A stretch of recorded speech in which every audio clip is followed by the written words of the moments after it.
நாம் சீக்கிரமாய் திருப்போம். ஆதியாகமம் புஸ்தகம் 2ஆம் அதிகாரம் 8ஆம் வசனத்தில் இப்படி வாசிக்கிறோம். தேவனாகிய கர்த்தர் கிழக்கே ஏதேன் என்னும் ஒரு தோட்டத்தை உண்டாக்கி தாம் உருவாக்கின மனுஷனை அதிலே வைத்தார்.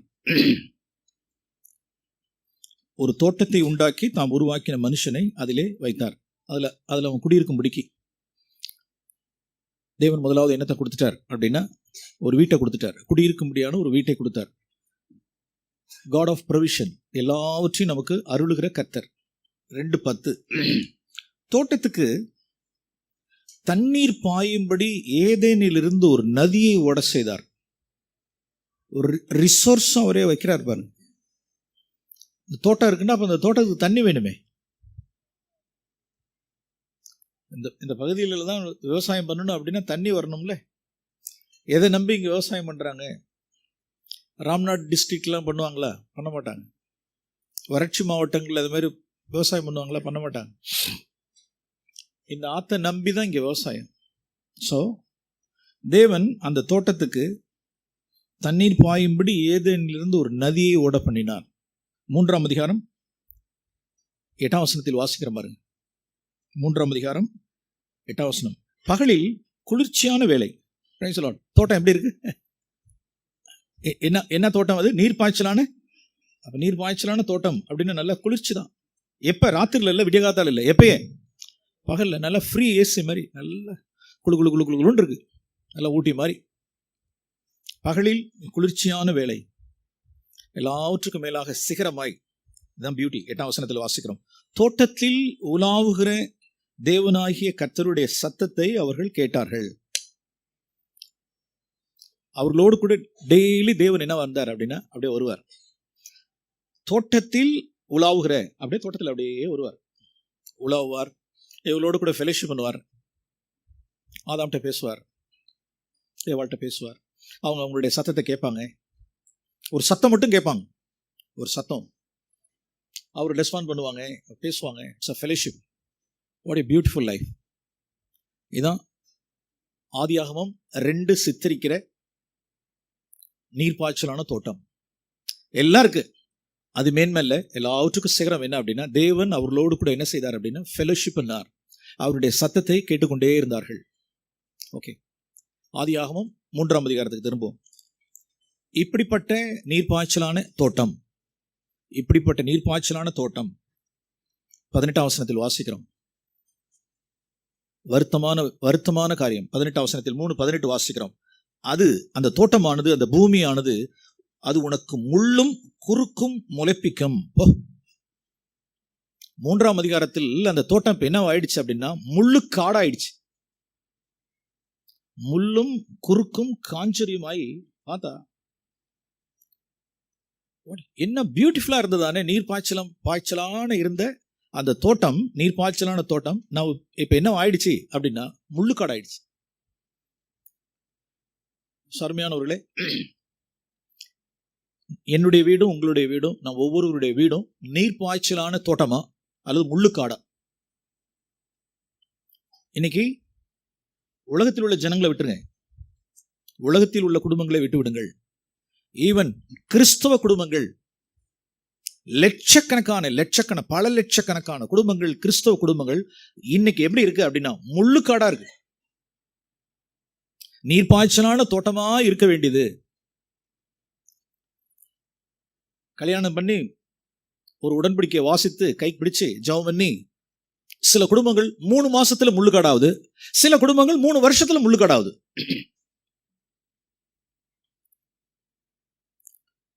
வருத்தம் இல்ல? அது தேவனுடைய சித்தம் இல்ல. தான் சொல்றேன், சில குடும்பங்கள் 3 மாசத்துல முள்ளுக்காடு, சில ஏன் அப்படின்னா அதுக்கு இடையில பிசாசுன்னு ஒருத்தர் இருக்கான்.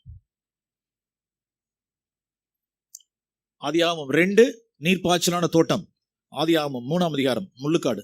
இடையில யாரா வந்தா அப்படின்னா சர்ப்பம், சாத்தான் உள்ளார புகுந்தது, ஏதோ ஒரு வேலை பண்ணிடுச்சு. அந்த குடும்பத்துக்குள் பிசாசானவன், அந்த சர்ப்பமானவன் வஞ்சகமாய் உள்ளார நுழைஞ்சு சில வேலைகளை பண்ணி அந்த வீட்டை என்ன ஆகிடுச்சு அப்படின்னா முள்ளுக்காடாகிடுச்சு. ஸோ அப்போ நாம் எவ்வளோ காரியத்தை படிச்சுக்கணும். எவ்வளவு காரியம். ஆண்டவரே, என்னுடைய குடும்பம் ஆதியில ஆரம்பத்தில் இருந்தது இல்ல, முடிவு பரியந்தம் நம்மளுடைய வீடு நீர்ப்பாய்ச்சலான தோட்டத்தை போல் இருக்கணும். சாலமோனுடைய உன்னத பாடல் 4ஆம் அதிகாரம், ஏசாயாவுக்கு முன்னால பிரசங்கிக்கு அடுத்தது, பக்கம் 803வது பக்கம், உன்னத பாட்டு 4ஆம் அதிகாரம் 16ஆம் வசனத்தில் இப்படி வாசிக்கிறோம். இடையில இந்த 16ஆம் வசனத்துல, என் நேசர், நம்ம எல்லாரும் சொல்லணும், ஒவ்வொரு குடும்பத்தில் உள்ள கணவனும் மனைவியும் 2 பேரும் சேர்ந்து கர்த்தரிடத்துல, நேசரிடத்துல என்ன சொல்லணும் அப்படின்னு, we should invite him. என் நேசர் தம்முடைய தோட்டத்துக்கு வந்து, ஆண்டவரே நீங்க எங்களுடைய தோட்டத்துக்கு வந்து தமது அருமையான கனிகளை புசிப்பீராக அப்படின்னு கணவன் மனைவி கூப்பணும். நேசரே, எங்க தோட்டத்துக்கு வாங்க, எங்க குடும்பத்துக்கு வாங்க, எங்க வீட்டுக்கு வாங்க, வந்து தமது உம்முடைய தோட்டத்தினுடைய கனியாகிய அருமையான கனிகளை நீர் புசிப்பீராக. தோட்டம் எதுக்கு வைக்கிறது? எதுக்கு? தோட்டத்தில் வச்சு உட்கார வச்சது எதுக்கு? அதை பண்படுத்துறது எதுக்கு? ஆளை வச்சது எதுக்கு? அதுக்கு பராமரிச்சது எதுக்கு? தண்ணி பாய்ச்சது எதுக்கு? அப்படின்னா, அங்கேயும் தோட்டத்தில் வர்றாரு, வந்து பார்க்குறப்ப கனி கேட்கிறாரு. எங்கப்பா கனி அப்படின்னா, கசப்பின் கனி, வைராக்கியத்தின் கனி, வம்பு பண்ற, சண்டை பண்ற, முரட்டாட்டம் பண்ற, அசட்டை பண்ற, அடிக்கிற, கை நீட்டுற, குற்றப்படுத்துகிற இந்த கனிகளை புசிங்க அப்படின்னு கொடுத்து மூஞ்சில கரிய பூசுவோம். லட்சக்கணக்கான குடும்பங்கள் இன்னைக்கு அவர்கிட்ட கரிய பூசுறாங்க. தோட்டத்தினுடைய ஓனர் உள்ளார வந்தாருன்னா, இந்த கனி கசப்பின் கனியை புசிப்பீங்களா? ஷேம், துக்கம், முகத்தை நாம் புழுதியில வைக்கணும். கடந்த நாட்கள், ஆண்டவரே இதெல்லாம் தெரியல, எங்க வீட்டுக்கு வந்து எவ்வளவு நாட்களாய் நாங்க உங்களை எம்டியா அனுப்பிச்சிருக்கோம். அடுத்த வசனம் பாருங்க, 5ஆம் அதிகாரம், நாம் கூப்பிட்டா அவர் வருவாராம். என் சகோதரியே, என் மனவாளியே, நான் உன் தோட்டத்துக்கு வர்றேன், நாம கூப்பிடணும், வந்து புசிப்பீராக அப்படின்னா அவர் சொல்லுவாராம். எப்படி சொல்லணும் இந்த வசனம்? வந்தேன், புசித்தேன், குடித்தேன் அப்படின்னு இல்ல, அப்படி சொல்லணும். எஸ் விக்டர், வரேன், உன்னுடைய தோட்டத்துக்கு வந்து நான் கனிகளை, எனக்கு அருமையான கனிகளை நான் புசிக்கிறேன். எஸ், ஐ வில் கம், நான் வர்றேன், வந்தேன். அடுத்தது புசித்தேன், see the words, புசித்தேன், குடித்தேன், இளைப்பாறினேன், பூர்த்தியானேன். குடியுங்கள், பூர்த்தியாய் குடியுங்கள். நம் ஒவ்வொருத்தருடைய புருஷன் மனைவியினுடைய அழைப்பு, நேசரே என்னுடைய குடும்பத்துக்கு நீங்க வாங்க. கடைசியாய் வந்து நாம் அழைத்து நம்மிடத்தில் கர்த்தரை நாம் புசிக்க கொடுத்தது எப்ப? இந்த ஸ்பிரிச்சுவல் சென்ஸ், ஆவிக்குரிய ரீதியில். வந்தேன், ஏற்கனவே வந்தேன், நான் புசித்தேன், குடித்தேன், பூர்த்தியானேன், திருப்தியா இருக்கு, நான் வர்றேன், மறுபடியும் டெய்லி ஒரு தோட்டத்துக்கு நான் உலாவுவேன். This is God's intention. இதான் நீர் பாய்ச்சலான தோட்டத்துக்குள்ளே. ஆனால் காரியங்கள் என்ன ஆயிடுச்சு அப்படின்னா, தலைகீழ மாறிடுச்சு. அநேக குடும்பங்கள் அப்படி இல்லை. ஏசாயாவின் புஸ்தகம் 51ஆம் அதிகாரம், ஏசாயாவின் புஸ்தகம் 51ஆம் அதிகாரம், கடைசியாய் சொல்ல வேண்டிய வார்த்தையை முன்னதாகவே சொல்றேன். செய்தியினுடைய இறுதியில் சொல்ல வேண்டிய வசனத்தை உங்களுக்கு முன்னதாகவே சொல்றேன். இருதயத்தில் வைத்து வைங்க. ஏன்னா நான் இப்படி, என்னுடைய குடும்பம் அப்படி இல்லையே, சண்டை போட்டு இருக்கனே, ஒன்னஸ் இல்லையே, சேர்ந்து ஜெபிக்கிறது இல்லையே, அசட்டத்தனம் இருக்கு, கீழ்ப்படியாம இருக்கு, முரட்டாட்டம் இருக்கு, என் மனைவி என்னால் நேசிக்க முடியலையே, அன்பு கூற முடியலையே, மனைவியை மன்னிக்க முடியலையே, இருதயம் கசந்திருக்கிறனே அப்படின்னு சொல்லுகிறவர்கள் சில வசனங்களை நாம் தியானிக்கிறதுக்கு முன்னதாக ஏசாயா 51:3, திஸ் இஸ் a ப்ராமிஸ், இது வாக்குத்தத்தம், இதை நாம் கிளைம் பண்ணணும். எடுத்தவங்க வாசிங்க பார்ப்போம். ஏசாயா 51:3, கர்த்தர் சீயோனுக்கு நீர் பாய்ச்சலான தோட்டமாய் முற்காலத்தில் இருந்திருக்கலாம், ஆரம்பத்தில் இருந்திருக்கலாம், ஒரு சில வருஷங்களுக்கு முன்னதாக இருந்திருக்கலாம். நான் உனக்கு ஆறுதல் செய்வேன். பாழான ஸ்தலங்களை எல்லாம் பிசாசானவனுக்கு நீ இடம் கொடுத்து, அவனுடைய சர்ப்பத்துக்கு, சத்ருக்கு நீ இடம் கொடுத்து, உன்னுடைய ஸ்தலங்கள் எல்லாம் பாழாய் போனதை எல்லாம் நான் தேறுதல் அடைய செய்து, அதன் வனாந்திரத்தை ஏதேனை போலவும், அதன் அவாந்திர வெளியை கர்த்தரின் தோட்டத்தை போலவும் ஆக்குவேன். சந்தோஷமும் மகிழ்ச்சியும் துதியும் கீத சத்தமும் ஜெபமும். உன்னுடைய வீடு, உன்னுடைய திராட்சை தோட்டம் ஒரு ஜெப வீடாகவும், துதியும் கீதமும் சத்தமும் சந்தோஷம் மகிழ்ச்சியும் ஆரவாரும் களிப்பும் உன்னுடைய குடும்பத்தில் என்றென்று உண்டாகும். ஆமென். செய்வேன்னு சொல்றார். ப்ராமிஸ் கிளைம் பண்ணணும். அப்படி என் குடும்பம் இல்லை அப்படின்னா கிளைமிட். ஆண்டவரே இது எனக்கு நிஜமாக்கி தாங்க, இது எனக்கு நிஜமாக்கி தாங்க. ஏற்கனவே நம்மளுடைய குடும்பங்கள் ஏதேன் தோட்டத்தை போல இருக்கா? Praise the Lord. ஆண்டவரே நேத்து வந்தது இல்லை, இன்னைக்கு நீங்க புசிக்கணும். என் நேசரே என் தோட்டத்துக்கு வாங்க. இன்று என்னுடைய அருமையான நீங்கள் மிகுந்த கனி கொடுப்பதினால் என் பிதா மகிமைப்படுவார். நீங்களாக கனி கொடுத்துட முடியாது, நீங்களாக கனி கொடுத்துட முடியாது. என்னை சார்ந்துங்க, என்னை சார்ந்துங்க. என்னில் நிலைத்திரு, என் வார்த்தையில நிலைத்திரு, என்னில் நிலைத்திரு, என்னில் நிலைத்திரு, என் வசனத்தில் நிலைத்திரு, என்னை சார்ந்துக்க. நீ மிகுந்த கனி கொடுப்ப. நீ இண்டிபெண்டா தன்னிச்சையா நீ கனி கொடுக்க முடியாது. சொல்லிட்டார், நீ மிகுந்த கனி கொடுப்பதினால் என் பிதா மகிமைப்படுவார். Praise the Lord. அப்ப இந்த வாக்குத்தத்தம் தான் எஸ் 58 கூட இருக்குல்ல, எஸ் 58 இந்த வாக்குத்தத்தம் இருக்கு. 58:11 நீ நீர் பாய்ச்சானு. அதுக்கு இந்த வசனத்தை 18:58 அப்புறம் வருவோம். இதுல என்ன ஆயிடுச்சு அப்படின்னா 11 வசனத்துல வாக்குத்தத்தம் பண்றார். நீ நீர் பாய்ச்சலான தோட்டத்தை போலவும் வற்றாத நீரூற்றி போலவும் இருப்பாய். அப்படி இல்லை, உன் குடும்பம் அப்படி இல்லை, நான் அப்படி ஆக்குறேன் அப்படின்ற. ஓகே, இப்ப நான் சொன்னோம் ஆதியாகமம் 2 தோட்டம், ஆதியாகமம் 3 முள்ளுக்காடு. இதுக்கு இடையில யார் வந்தது அப்படின்னா பிசாசானவன் வந்துட்டான் உள்ளார. இப்ப சொல்லுங்க சிஸ்டர்ஸ், முதல்ல சொல்லுங்க, முள்ளுக்காடு ஆனதுக்கு முதல் ரீசன் யாருன்னு சொல்லுங்க. பைபிள் தான் சொல்லுது, நான் சொல்லல, வேதம் சொல்லுகிறது. நல்ல சவுண்டா சொல்லுங்க. தோட்டம், ஏதேன் தோட்டம் முள்ளுக்காடா போனதுக்கு மூல காரணம் ஃபர்ஸ்ட் யார் அப்படின்னா யாரு? மனசுல வச்சுங்க, அடக்கி வாசிக்கணும், அடக்கி வாசிக்கணும். பறித்தால் புசித்தால் புருஷனு கொடுத்தால் முடிஞ்சு போச்சு.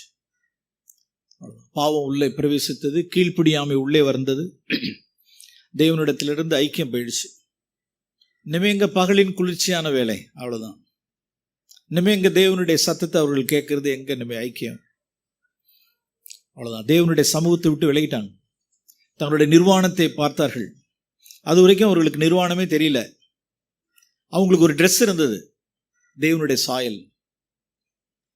2 காரியத்தை அவர்கள் இழந்தார்கள். நம்பர் 1, எதை இழந்தார்கள் என்றால் அவர்கள் ஒரு ஆவிக்குரிய ஒரு தேவ சாயலால் அவர்கள் போர்த்துவிக்கப்பட்டிருந்தார்கள். அவர்களுக்கு நிர்வாணம் தெரியல. 1, இப்ப நிர்வாணம் தெரிஞ்சிருச்சு, அப்ப போயிடுச்சுன்னு தேவனுடைய சாயலை அவர் இழந்தார்கள். இன்னொன்னு என்ன அப்படின்னா ஓடி போய் ஒளிஞ்சுக்கிட்டாங்க, கர்த்தருடைய சமூகத்தை விட்டு ஓடி ஒளிஞ்சுக்கிட்டாங்க. அது ரெண்டாவது தீமை. பாவம் நடந்த மாத்திரத்தில் ஏதேன் தோட்டத்தில் 2 காரியம் நடந்துருச்சு, 2 இழப்பு. முதல் இழப்பு தேவனுடைய சாயலை இழந்தார்கள், 2 தேவனுடைய சமூகத்தை இழந்தார்கள், ஓடி போய் ஒளிஞ்சுக்கிட்டாங்க. எங்க இருக்கேன்னு ஆண்டவர் கேட்க வேண்டியதா இருக்கு. ஓடி ஒளிந்து கொண்டேன். இழந்து போனதை தேடி ரட்சிக்கவே மனுஷகுமாரன் வெளிப்பட்டார். இழந்த சாயலை நாம் குமாரன் மூலமாய் நாம் சுதந்திரிக்கணும். அப்ப நம்மளுடைய சுவாவமே என்ன அப்படின்னா, நம்மளுடைய வீழ்ச்சியுற்ற நம்மளுடைய மாம்சத்தினுடைய சாயல் என்னன்னா, தேவ சமூகத்துல வர பிடிக்காது, ஜெபிக்க இஷ்டம் இருக்காது. தேவ சமூகத்தில் முழங்கால் படி போட, தரித்திருக்க, பாட, ஜெபிக்க, அவருடைய வசனங்களை உட்கார்ந்து தியானிக்க, அவருடைய சமூகத்துக்கு வர்ற, ஜெபிக்க, தேவ சமூகத்துக்கு சபைக்கு வர்றதுக்குள்ள இயற்கையாகவே நம்மளுடைய மாம்சம் பிடிக்காது. ஏன் அப்படின்னா, நீங்களும் நானும் வாங்கிட்டு வந்த வரோம், நம்மளுடைய ஆதாமினுடைய வீழ்ச்சி. ஓடி ஒளிஞ்சுகிறது, ஓடுறது, தேவ சமூகத்தை விட்டு விலகி ஓடுறது, அவ்வளவுதான். நாங்கள் பார்த்தோம், எல்லாம் காரியங்கள் எல்லாம் பார்க்குறோம். முள்ளுக்காடு ஸ்டார்ட் ஆயிடுச்சு, தேவனுடைய சமூகத்தை இழந்தார்கள். 1 கொரிந்தியர் 11ஆம் அதிகாரம், சீக்கிரமா திருப்புங்க, 7, 8, 9, 7ஆம் வசனத்தை நான் வாசிக்கிறேன். இதெல்லாம் உங்களுடைய இருதயத்தில் சகோதரிகள் வைத்து வைக்கணும். 1 கொரிந்தியர் 11, 7, 8, 9. புருஷன், அதாவது என்னுடைய புருஷன் தேவனுடைய சாயலும் தேவனுடைய மகிமையுமா இருக்கிறார், நான் என் புருஷனுடைய மகிமையா இருக்கிறேன் அப்படின்னு நீங்க வாசிக்கணும். அதை எப்படி நீங்க வாசிக்கணும்? அந்த வசனத்தை 7ஆம் வசனத்தில், என் புருஷன் தேவனுடைய சாயலும் தேவனுடைய மகிமையுமா இருக்கிறார். நான் என் புருஷனுடைய மகிமையுமா இருக்கேன். 1. 2, நான் என் புருஷனிலிருந்து தோன்றினவள். 8ஆம் வசனம் எப்படி? நான் புருஷனிலிருந்து தோன்றினவள். 3வது 9ஆம் வசனத்தில் நான் புருஷனுக்காக சிருஷ்டிக்கப்பட்டவள். எனக்காக, ஸ்திரீக்காக புருஷன் சிருஷ்டிக்கப்பட்டவன் அல்ல.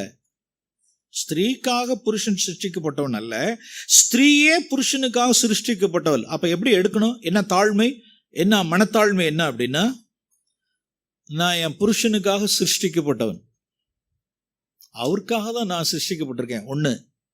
2, அவர் என்னிலிருந்து அல்ல, அவரிலிருந்து நான், அவருடைய விலா எலும்பு நான், என் புருஷனுடைய விலா எலும்பு நான், அவனிலிருந்து தோன்றினவன். 2. 3வது, என் புருஷன் தேவனுடைய சாயலும் மகிமையுமாய் இருக்கிறார், நான் அவருடைய மகிமையா இருக்கேன்.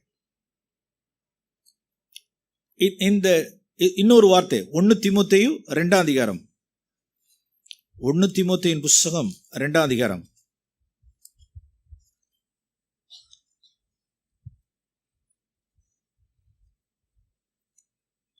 14ஆம் வசனத்தில் வாசிக்கிறோம். ஆதாம் வஞ்சிக்கப்படவில்லை, ஸ்திரீயானவளே வஞ்சிக்கப்பட்டு மீறுதலுக்கு உட்பட்டாள். எவ்வளவு தெளிவு! ஆதாம் வஞ்சிக்கப்படவில்லை, என் புருஷன் வஞ்சிக்கப்படல, நான் தான் முந்தி வஞ்சிக்கப்பட்டேன். நான் பிந்தி சிருஷ்டிக்கப்பட்டேன், முந்தி வஞ்சிக்கப்பட்டேன். நான் வஞ்சிக்கப்பட்டவள், பிசாசினால் வஞ்சிக்கப்பட்டவள். அப்ப என்ன சொல்லணும்? என்ன நம்ம இருதயத்தில் சொல்லிக்கணும்?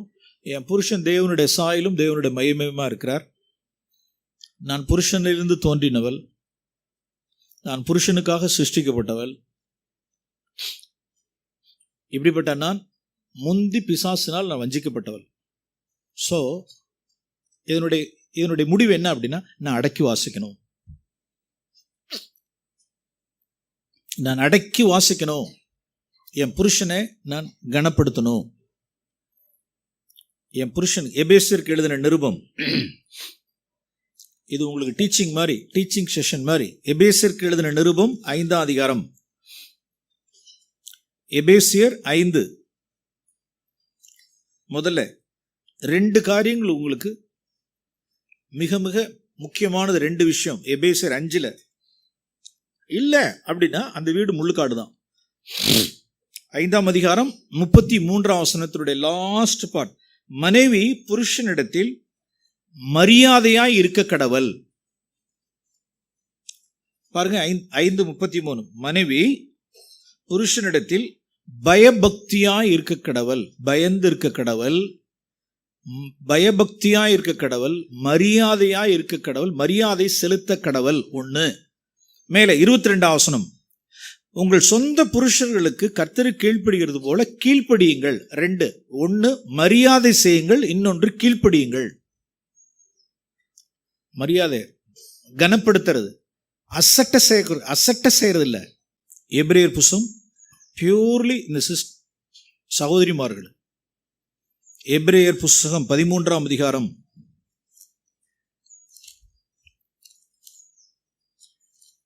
17ஆம் வசனம். இந்த வசனத்தை நாம் மெதுவா இந்த வசனத்தை சில பேர் நிறைய நம்ம இந்த வசனத்தெல்லாம் பார்த்து படிச்சிருக்கோமா நாங்கள் தெரில. அப்படியே சில அறிந்திருந்தாலும் அந்த வசனத்தை யார் கொடுத்துருவாங்க அப்படின்னா, பாஸ்டர்ஸ், எல்டர்ஸ், மூப்பர்ஸ், அவர்களுக்கு இந்த வசனத்தை கொடுத்துருவாங்க. டியர் சிஸ்டர்ஸ், இந்த வசனம் உங்களுக்கு 17ஆம் வசனம் நான் வாசிக்கிறேன். உங்களை நடத்துகிற புருஷன்மார்கள், உங்களை நடத்துகிற உங்கள் புருஷன்மார்கள் உங்கள் ஆத்துமாக்களுக்காக உத்தரவாதம் பண்ணுகிறவர்களாய் விழித்திருக்கிறவர்கள் ஆனபடியால். சர்ச்சில் உள்ளதான எல்டர்ஸ் வாரம் ஒரு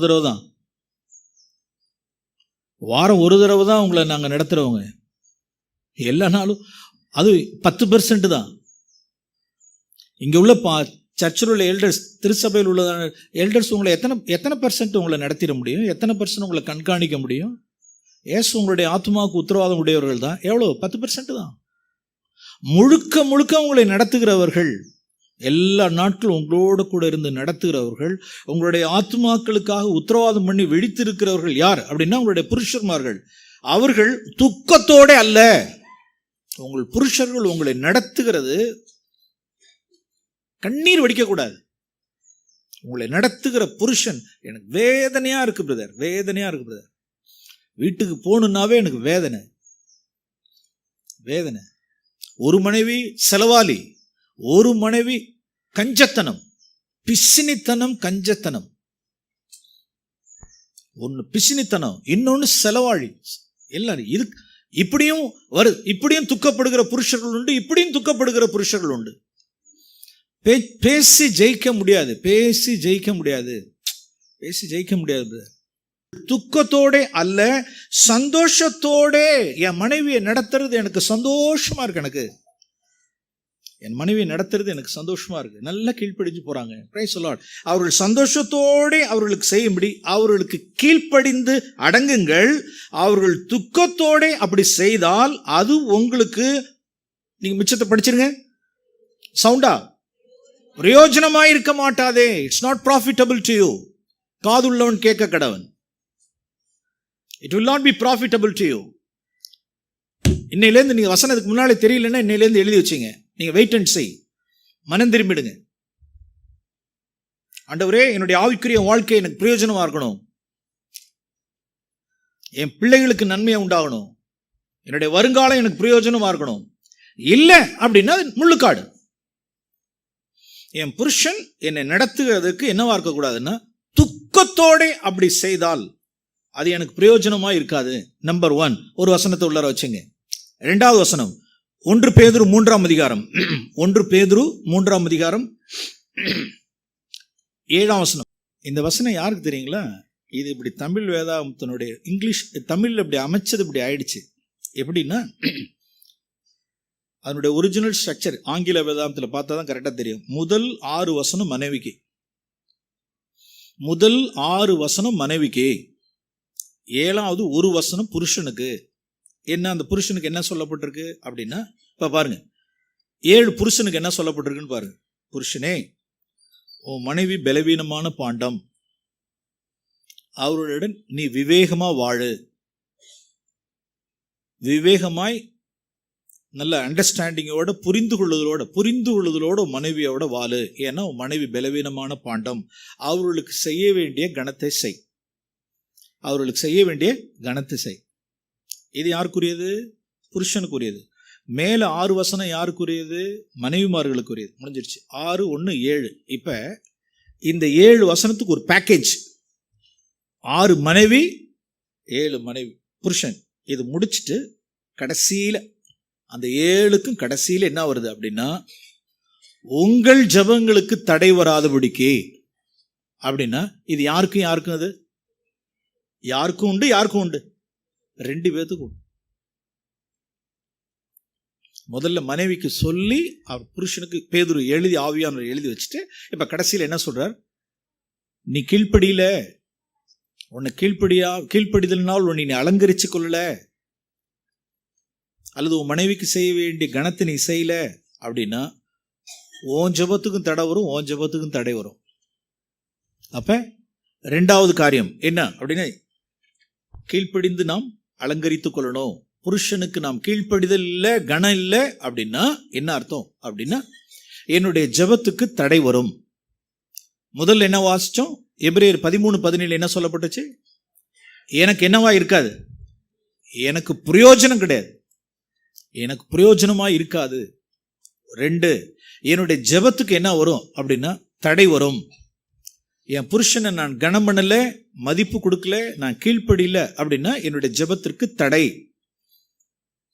அடுத்தது ஒரு வசனம், தீத்துவின் புஸ்தகம்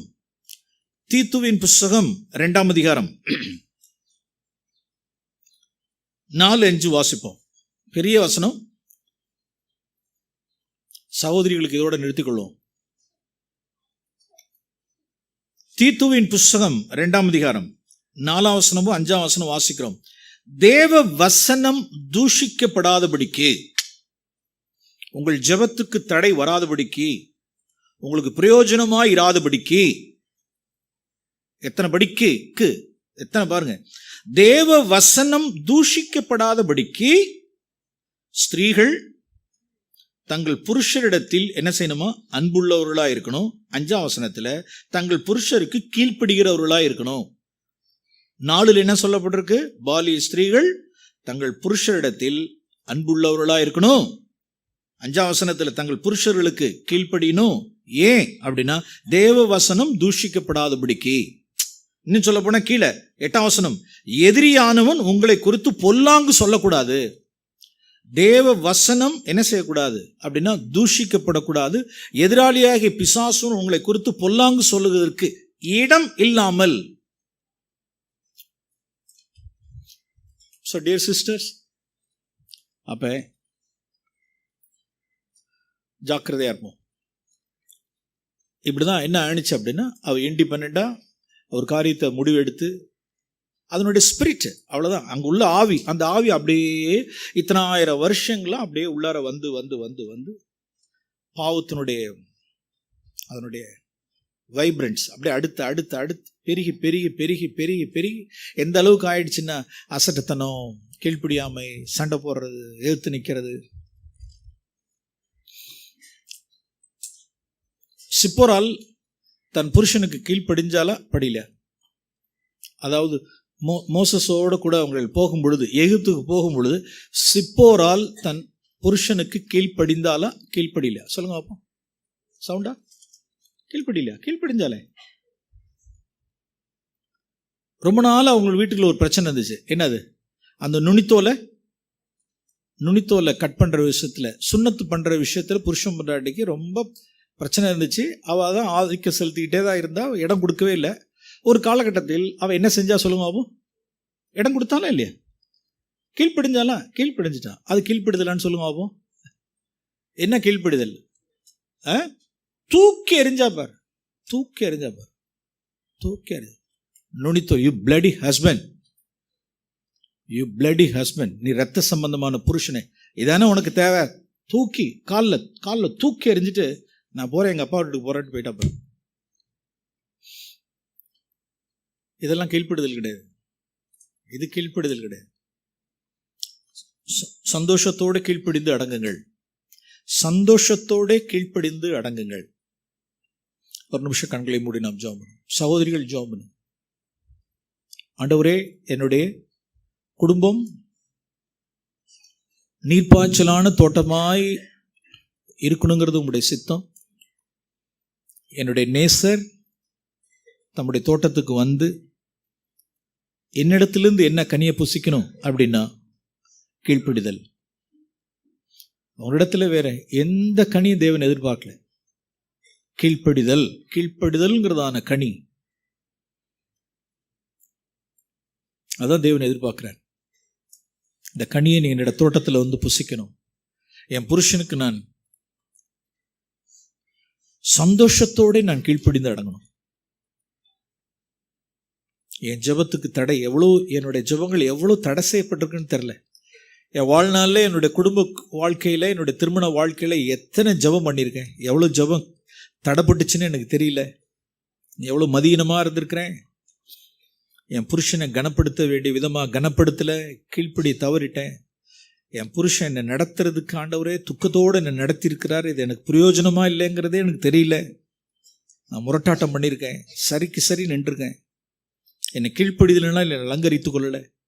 ஆண்டவரே, ஏசாயா 53 வாக்குத்தத்தத்தை எனக்கு நிறைவேற்றித்தாங்க. என்னுடைய குடும்பத்தை நீர்ப்பாய்ச்சலான தோட்டத்தை போல ஆக்கும். கர்த்தருடைய தோட்டத்தை ஏதேன் தோட்டத்தை போல ஆக்கும். முள்ளுக்காடா போனதெல்லாம் போதும், என்னை மன்னியும். நான் கனம் பண்ணட்டும், மரியாதை செய்யட்டும். தன்னிச்சையா ஒரு காரியத்தை முடிவெடுக்க வேண்டாம். என் புருஷனை அசட்டை செய்ய வேண்டாம். என் புருஷனை டம்மி ஆக்கிட வேண்டாம். என் புருஷனை டம்மி ஆக்கிட வேண்டாம். யாராவது 2 சகோதரிகள் ஜெபம் பண்ணும்.